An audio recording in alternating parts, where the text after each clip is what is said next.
get some great locations, don't you? You shoot all over the world. Oh, well, Venice is very pleasant to be in.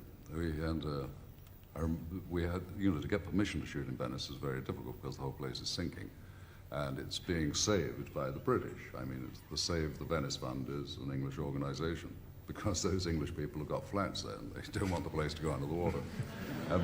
And because they'd been so nice to us in getting permits, Cubby Broccoli, when he says do something, I do it because he is the producer and I'm a very obedient actor. Mm-hmm. And he said, you've got to go to a cocktail party tonight for the Save the Venice Fund.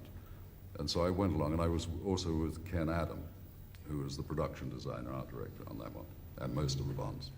And he is Teutonic, and he loves somebody else to be the butt of humor, not him, So, and he always likes to take the mickey out of me. And so I'm standing there, and a lady with white hair came up, and she said, "What are you doing in Venice?"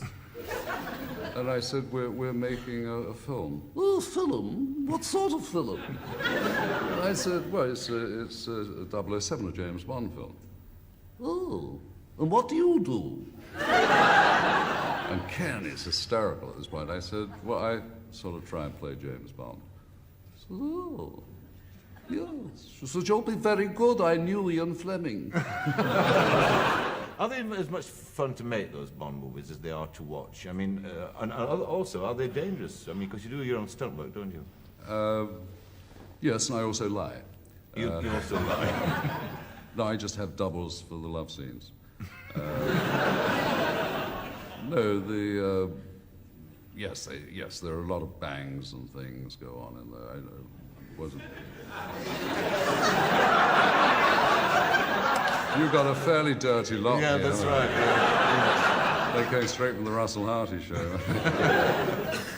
No, what were we talking about? You were talking about the experiences working on the Bond, about them being fun, or in fact accidents. Oh, accidents, yeah. Well, on Spy Who Loved Me, I was sitting in a chair like this with Kurt Jurgens down the other end of the table, Mr. Stromberg, and he's got a tube underneath the table in which he is putting something in which is going to fire down at me, and which he does. And I'm supposed to get out of the chair, and the chair explodes. Well, they exploded the chair before I got out of it.